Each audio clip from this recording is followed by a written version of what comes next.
Probably a lot of you know the story of the two salesmen who went down to Africa in the 1900s. They were sent down to find if there was any opportunity for selling shoes. And they wrote telegrams back to Manchester. And one of them wrote, "Situation hopeless, stop, they don't wear shoes." And the other one wrote, "Glorious opportunity, they don't have any shoes yet." Now, there's a similar situation in the classical music world, because there are some people who think that classical music is dying, and there are some of us who think you ain't seen nothing yet. And rather than go into statistics and trends and tell you about all the orchestras that are closing and the record companies that are folding, I thought we should do an experiment tonight. An experiment. Actually, it's not really an experiment because I know the outcome. But it's like an experiment. Now, before we start, I need to do two things. One is I want to remind you of what a 7-year-old child sounds like when he plays the piano. Maybe you have this child at home. He sounds something like this.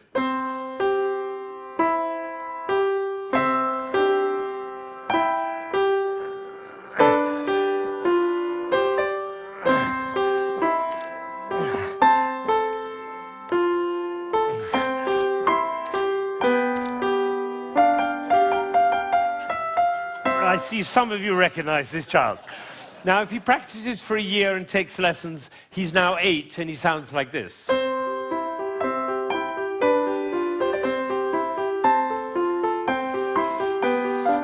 then he practices for another year and takes lessons, now he's 9.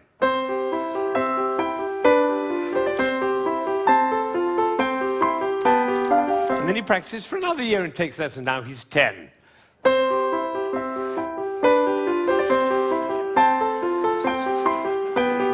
At that point, they usually give up.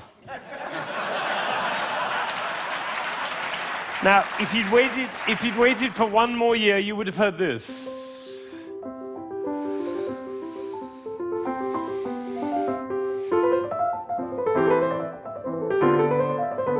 Now, what happened was not maybe what you thought, which was he suddenly became passionate, engaged, involved, got a new teacher, he hit puberty, or whatever it is. What actually happened was the impulses were reduced. You see, the first time he was playing with an impulse on every note.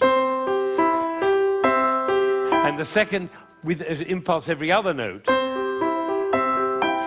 You can see it by looking at my head. The 9-year-old put an impulse on every 4 notes. And the 10-year-old on every 8 notes. And the 11-year-old, one impulse on the whole phrase. I don't know how we got into this position. I didn't say I'm going to move my shoulder over, move my body. No, the music pushed me over, which is why I call it one buttock playing. Can be the other buttock. You know, a gentleman was once watching a presentation I was doing, and I was working with a young pianist. He was the president of a corporation in Ohio. And I was working with this young pianist, and I said, the trouble with you is you're a 2-buttock player. You should be a 1-buttock player. And I moved his body like that while he was playing. Suddenly the music took off. Took flight. There was a gasp in the audience when they heard the difference. And then I got a letter from this gentleman. He said, I was so moved, I went back and I transformed my entire company into a 1-buttock company. Now, the other thing I want to do is to tell you about you. There are 1,600 people, I believe. My estimation is that probably 45 of you are absolutely passionate about classical music. You adore classical music. Your FM is always on that classical dial. And you have CDs in your car, and you go to the symphony, and your children are playing instruments. You can't imagine your life without classical music. That's the first group. It's quite a small group. Then there's another group, bigger group. These are the people who don't mind classical music. You know, you come home from a long day and you take a glass of wine and you put your feet up, a little Vivaldi in the background doesn't do any harm. Right? That's the second group. Now comes the third group. These are the people who never listen to classical music. It's just simply not part of your life. You might hear it like secondhand smoke at the airport, but and maybe a little bit of a march from Aida when you come into the hall, but otherwise you never hear it. That's probably the largest group of all. And then there's a very small group. These are the people who think they're tone deaf. Amazing number of people think they're tone deaf. Actually, I hear a lot, my husband is tone deaf. Actually, you cannot be tone deaf. Nobody is tone deaf. If you were tone deaf, you couldn't change the gears on your car in a stick-shift car.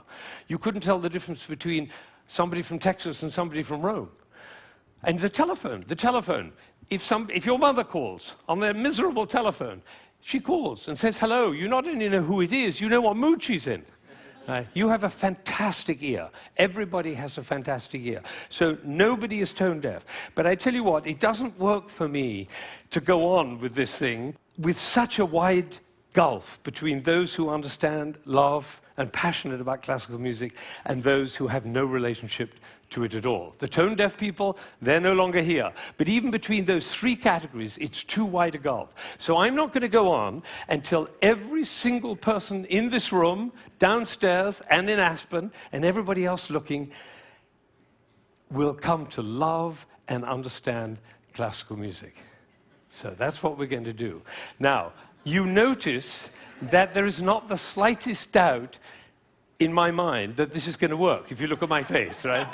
It's one of the characteristics of a leader that he not doubt for one moment the capacity of the people he's leading to realize whatever he's dreaming. Imagine if Martin Luther King had said, "I have a dream." Of course, I'm not sure they'll be up to it. All right, so I'm going to take a piece of Chopin. This is a beautiful prelude by Chopin. Some of you will know it.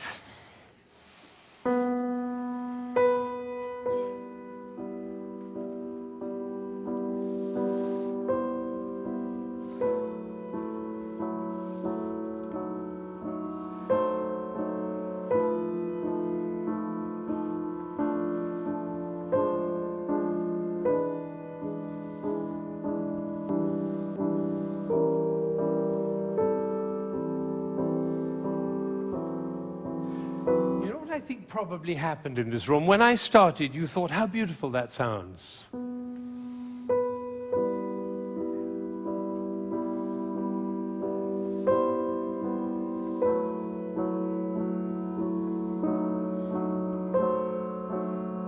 I don't think we should go to the same place for our summer holidays next year.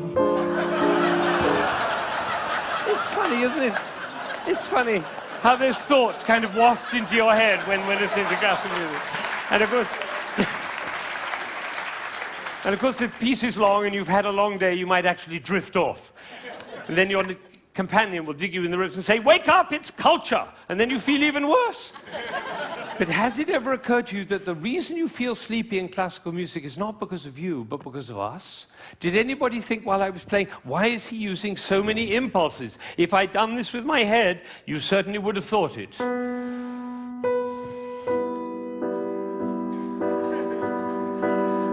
And for the rest of your life, every time you hear classical music, you'll always be able to know if you hear those impulses. So let's see what's really going on here. We have a B. This is a B. The next note is a C. And the job of the C is to make the B sad. And it does, doesn't it? Composers know that. If they want sad music, they just play those two notes. But basically, it's just a B with four sads. Now it goes down to A. And now to G. And then to F. So we have B, A, G, F. And if we have B, A, G, F, what do we expect next? Oh, that might have been a fluke. Let's try it again. Ooh, the Ted choir. And you notice nobody is tone deaf. Is that right? Nobody's, every village in Bangladesh and every hamlet in China, everybody knows. Da, da, da, da, da. Everybody knows who's expecting that E. Now, Chopin didn't want to reach the E there because what will have happened? It'll be over, like Hamlet. You remember Hamlet, Act 1, Scene 3? He finds out that his uncle killed his father. You remember he keeps on going up to his uncle and almost killing him. And then he backs away, and then he goes up to him again and almost kills him. And the critics, all of whom sitting in the back row there, they have to have an opinion. So they say, Hamlet is a procrastinator. Or they say, Hamlet has an Oedipus complex. No, otherwise the play would be over, stupid. That's why Shakespeare puts all that stuff in Hamlet, you know, Ophelia going mad and the play within the play and Yorick's skull and the gravediggers. That's in order to delay until Act 5 he can kill him. It's the same with the Chopin. He's just about to reach the E and he says, oops, better go back up and do it again. So he does it again. Now he gets excited. That's excitement, you don't have to worry about it. Now he gets to F sharp and finally he goes down to E. But it's the wrong chord. Because the chord he's looking for is this one. Right? And instead he does. Now we call that a deceptive cadence. Because it deceives us. I always tell my students, if you have a deceptive cadence, be sure to raise your eyebrows, then everybody will know.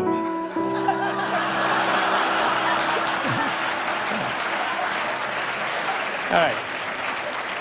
So he gets to E, but it's the wrong chord. Now he tries E again. That chord doesn't work. Now he tries E again. That chord doesn't work. Now he tries E again. That doesn't work. And then finally, there was a gentleman in the front row who went, like that. It was the same gesture he makes when he comes home after a long day, turns off the key in his car and says, I'm home. Because we all know where home is.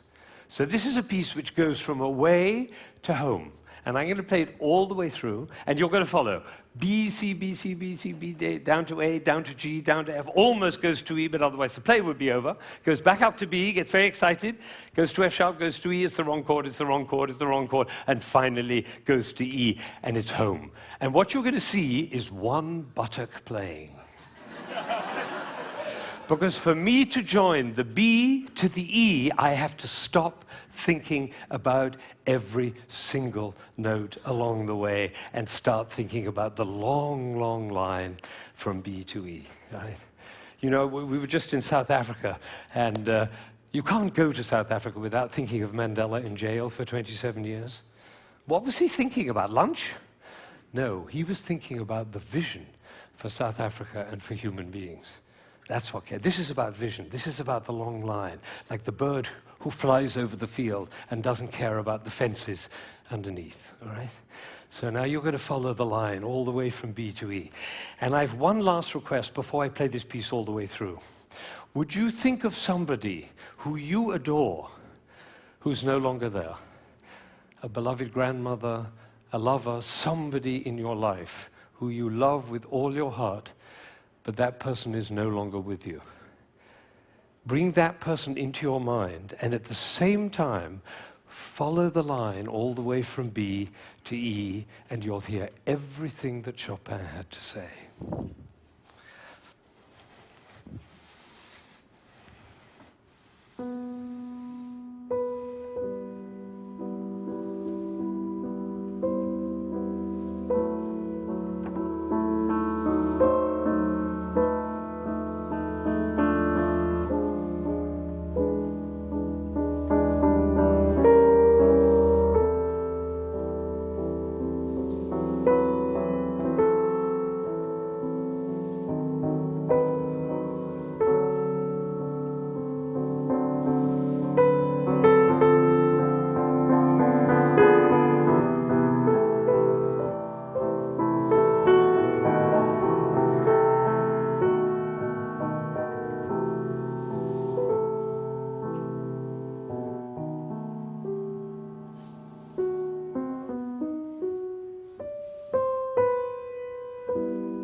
Now, you may be wondering,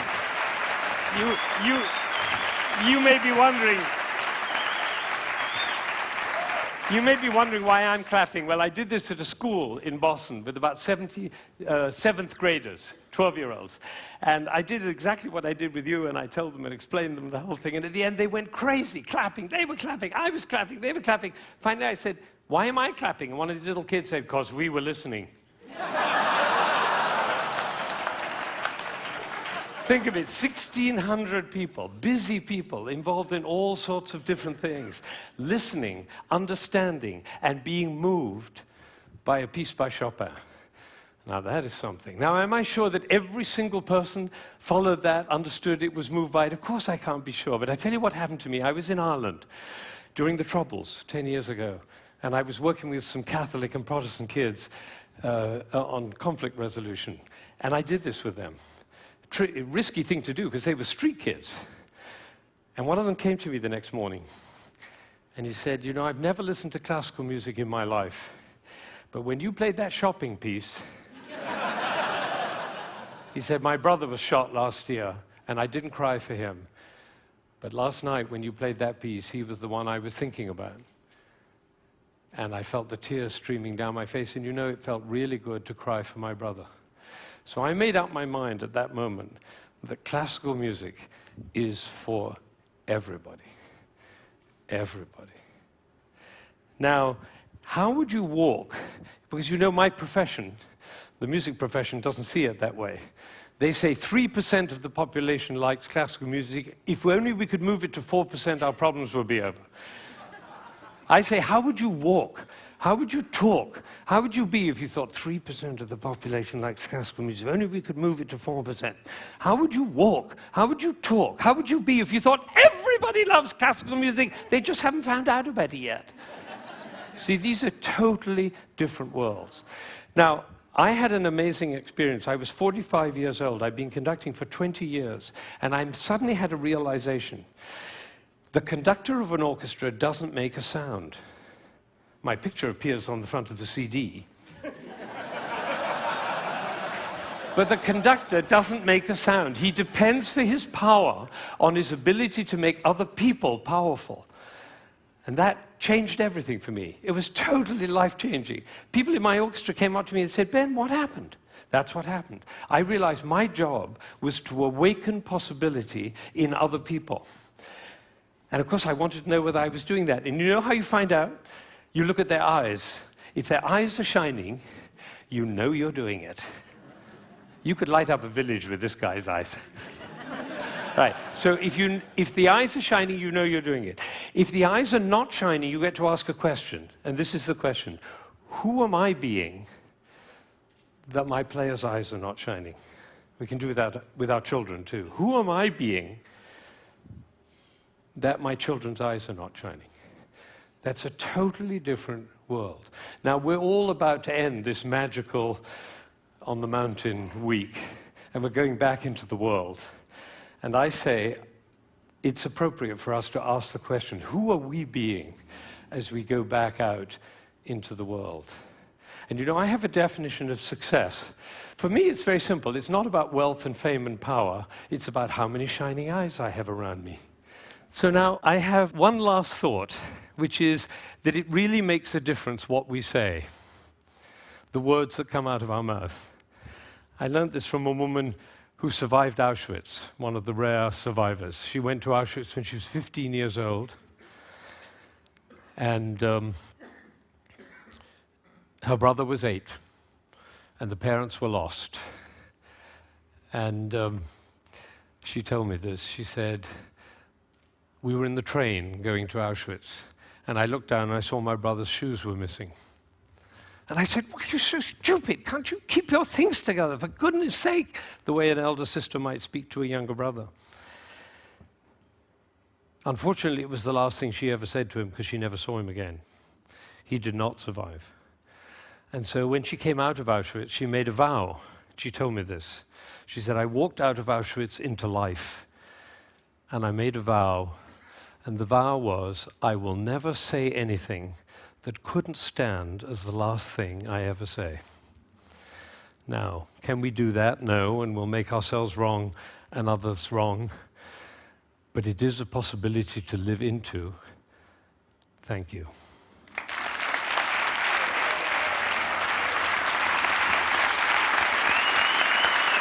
Shining eyes.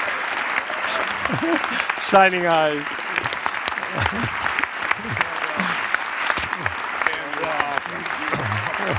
Thank you.